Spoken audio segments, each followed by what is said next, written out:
Muling inag-organisa ang Commission on Elections sa COMELEC ng isang automated counting machine o ACM demonstration. Dito yan sa EPM Convention Center sa Quezon City. Pinakita ang bagong automated counting machines o ACM sa pamagagamitin nga sa pagboto ngayong darating na eleksyon. Ayon kay COMELEC Chairman George Garcia, layon ng ginagawa nilang mga nasabing demonstration na maipakita na sa mga botante at publiko ang paraan kung paano gagamitin ang bagong ACM. Sa ginawang ginawang ACM demo, pinakita nga yung tamang paggamit nito mula sa pagboto hanggang sa pagsaksak na nga ng balota pagkatapos na bumoto. May mga naging pagbabago din ito mula sa dating VCF at makikita rin na din dito agad kung tama bang naiboto ng isang botante at nagrehistro sa nasabing makina.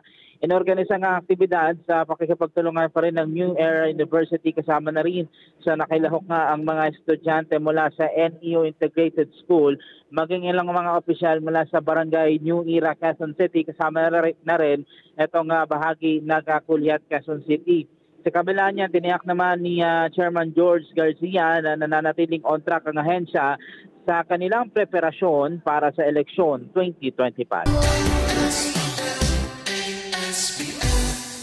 Let's get together, Sunday 25, Sunday 25.